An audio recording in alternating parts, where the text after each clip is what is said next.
Se ligou que nós estamos estudando sobre a redemocratização do Brasil? Redemocratização do Brasil, saímos do governo militar e entramos no governo civil. E entramos no governo civil com a eleição de Tancredo de Almeida Neves, que não chegou a tomar posse, por quê? Porque ele morreu. Morreu Tancredo Neves, comoção nacional, o velório dele assim foi uma comoção nacional muito grande, assume no lugar dele o seu vice, José Sarney. José Sarney, maranhense, vindo ali, senador maranhense, e José Sarney assume a presidência da República dentro de uma filosofia.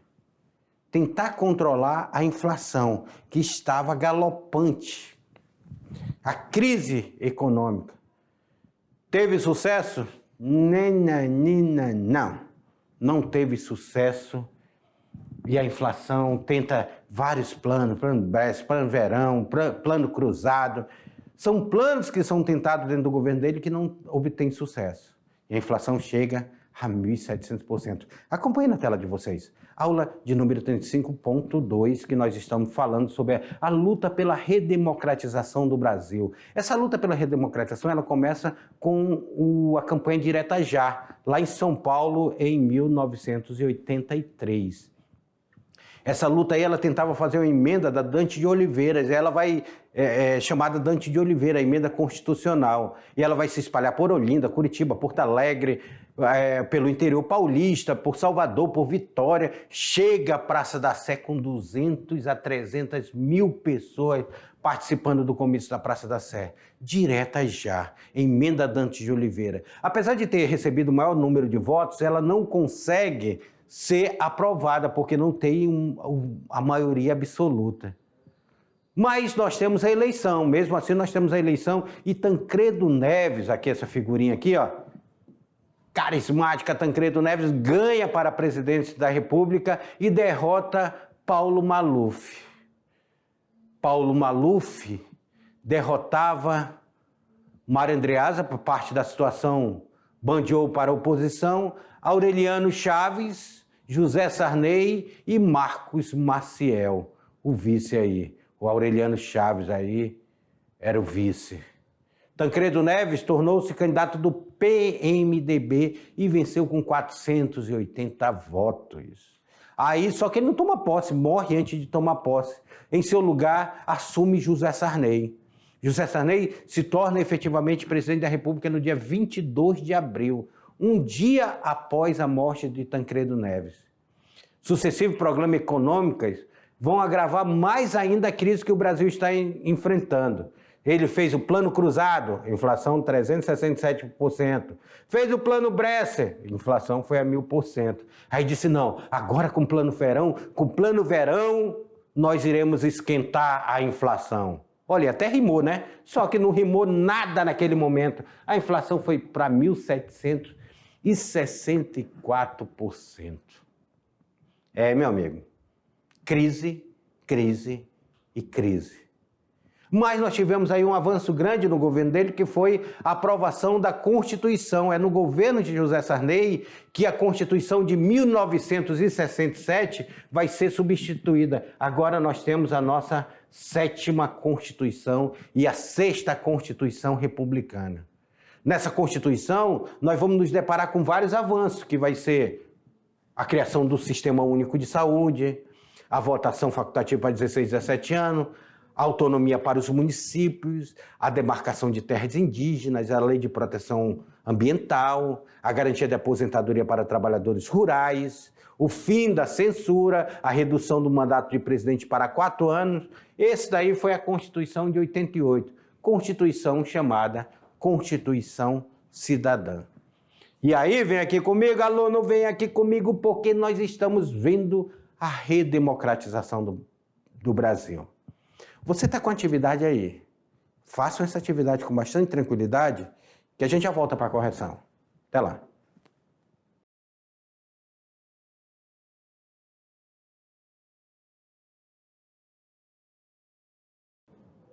A questão 1 está difícil? 2, acho que não, né?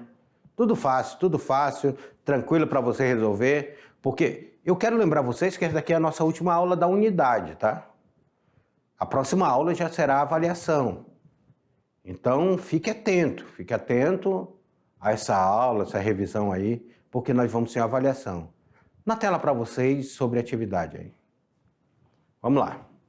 Atividade. Vamos à questão de número 1. A questão de número 1, ela fala o seguinte: após enorme frustração causada com o indeferimento da emenda Dante de Oliveira, o cenário político nacional passou por mais uma eleição conduzida pelo Colégio Eleitoral, órgão responsável pela escolha direta do cargo de presidente da República. Quais dois candidatos que disputaram a presidência no Colégio Eleitoral? Quem foi que disputou a presidência no Colégio Eleitoral neste ano aí? José Sarney e Marco Maciel? Paulo Maluf e Mário Andreasa? Aureliano Chaves e José Sarney? Marcos Maciel e Tancredo Neves? Ou Tancredo Neves e Paulo Maluf? Quem foi que disputou a eleição neste momento?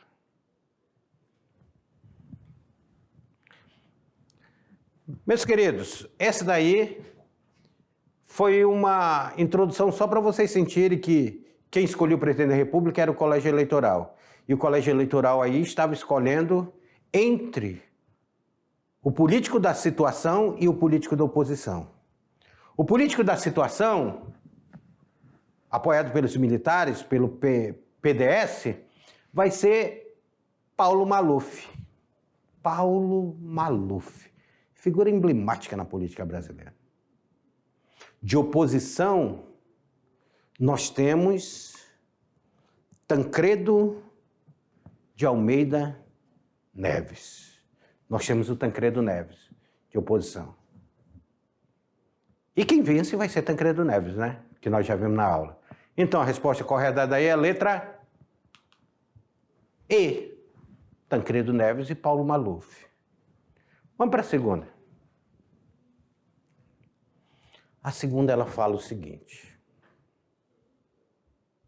a Constituição vigente no Brasil foi promulgada em 5 de outubro de 1988 e garantiu uma série de direitos à população brasileira.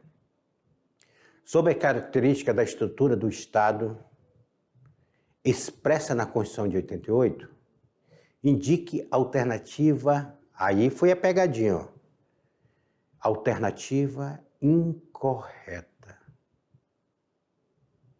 Letra A. Criação do SUS como Sistema Único de Saúde no país. A Constituição de 88, o que vocês acham, aluno? Ela trouxe o SUS como Sistema Único de Saúde no país? Lembrando, queria lembrar vocês que o SUS é modelo mundial, tá? Poucos países possuem um sistema único como possui o SUS. Letra B. Voto facultativo para o cidadão entre 16 e 17 anos e analfabetos. Olha aí, a Constituição de 88 é a primeira Constituição que permite analfabetos votarem. Era permitido analfabeto votar. Letra C. Poder Executivo organizado em formato parlamentarista? Teve esse Poder Executivo? Ou esse parlamentarismo só teve na época do João Goulart e não se voltou mais a repetir na República Brasileira? Letra I. Garantia de demarcação de terras indígenas?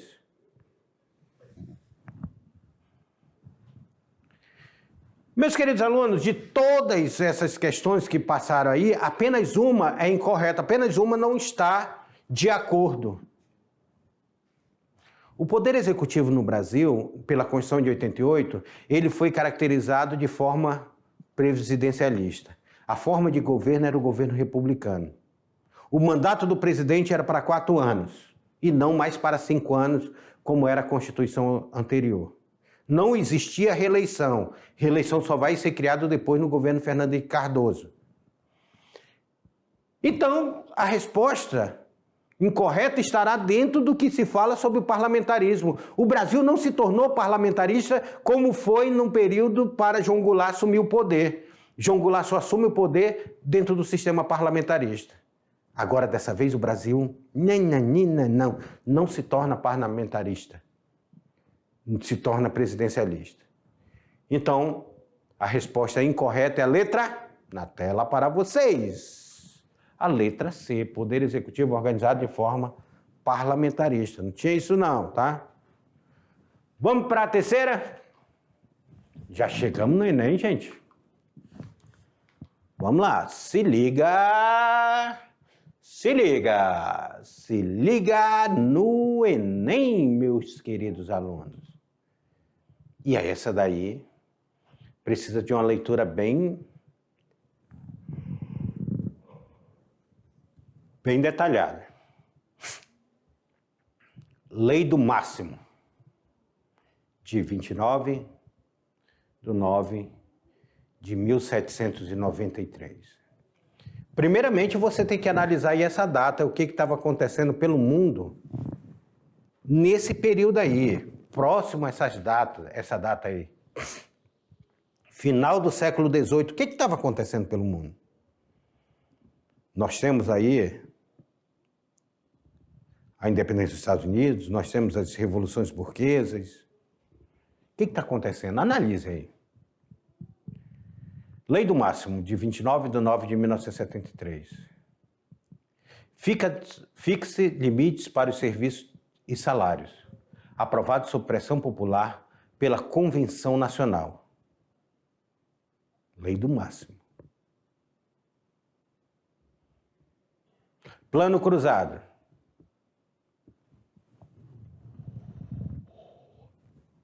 Se por um lado, lançou o Plano Cruzado, congelando preços e salários, reduzindo bruscamente a inflação que penalizava os trabalhadores de baixo poder aquisitivo.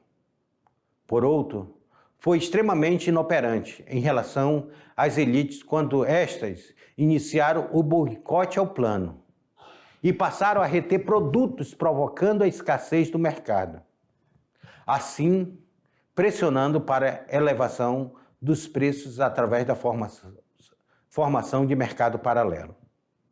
Com isso, a corrosão dos salários se manifestava na prática, sem entrar, contudo, nos círculos oficiais da inflação.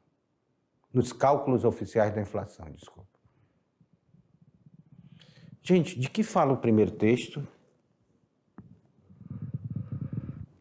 E de que fala o segundo texto? A legislação brasileira contemporânea imitou aquela estabelecida na Convenção Nacional. As conjunturas históricas que correspondem aos textos, respectivamente, na sequência, são... Quais são as conjunturas históricas? O cara quer saber só isso. Os textos ele trabalham duas conjunturas históricas. Quais essas duas conjunturas que se trabalha nesse texto? Seria a Revolução Francesa e o governo Sarney? Seria a Revolução Industrial e a do governo Collor de Mello?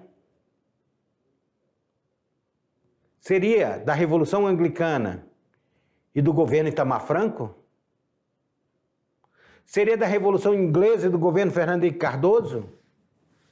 Ou seria do Império Napoleônico e do governo João Figueiredo?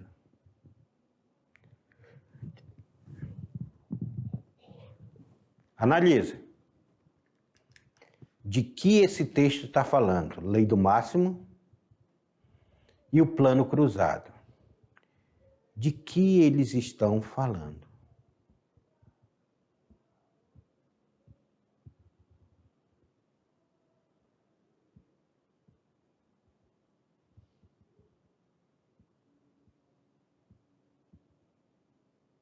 E aí, alunos, já pensaram? Revolução Francesa, governo Sarney, é a resposta correta. Nós temos aqui, eu quero que vocês observem, que esse primeiro texto, quando nós falamos aqui, ó, lei do máximo, nós estamos falando da Revolução Francesa. Quando nós estamos falando aqui do plano cruzado, lembra que na aula passada nós falávamos que o plano cruzado aconteceu aonde? Aconteceu no governo José Sarney. Então a resposta correta é a letra A, Revolução Francesa e o governo José Sarney. Vamos para a quarta? A quarta é uma resposta livre, mas está lá no texto. Vocês vão extrair do texto. Quais os planos criados pelo governo José Sarney, qual a inflação alcançava e qual a inflação alcançada em cada plano? José Sarney criou 3 planos. 3 planos foi criado no governo José Sarney. E esses 3 planos que são criados no governo José Sarney, eles estão diretamente ligados à tentativa de conter essa inflação galopante, inflação de 3 dígitos, inflação chega a 4 dígitos, gente. Então, como criar essa inflação? Como barrar essa inflação? Vamos criar planos. E quem são esses planos? Qual inflação chegou a cada plano? Nós vamos ver bem essas aulas que vão vir aí, os planos que são criados no governo José Sarney e os planos que são criados no governo Fernando Collor de Mello, que vai ser o próximo governo que vai assumir o Brasil agora democraticamente. São planos que não deram certo, que vocês precisam entender. Então, a resposta correta é na tela para vocês. O plano cruzado criou a inflação de 367%. O primeiro plano que ele criou, o plano cruzado, inclusive a moeda mudou de cruzado, depois passou a ser cruzado novo. Depois nós tivemos o plano Bresser. A inflação foi a 1000%. E quando chegou o plano verão, a coisa esquentou. Esquentou de verdade porque a inflação foi a 1.764%. Gente, tudo mudava na prateleira assim de uma rapidez enorme. E eu deixo aqui um pré-requisito para a nossa próxima aula, lá para a aula 36. Eu queria que vocês assistissem esse documentário da TV Cultura, já lá para a unidade 3 nessa aula aqui. Fernando Collor. Está lá no YouTube. Acesse o YouTube e assistam essa aula aí. E aqui nós chegamos ao fim da nossa aula. Vocês, na próxima aula, eu vou fazer a revisão de vocês para que vocês façam a avaliação de vocês. Tá? Então, aproveite esse momento, estude, revisem. Vocês já estudaram sobre a aula, sobre as aulas que vão cair, nós separamos algumas aulas para colocar na prova de vocês. E a prova de vocês é ter tranquilidade, leitura, paciência. Então, eu aguardo vocês na revisão da aula. Até lá!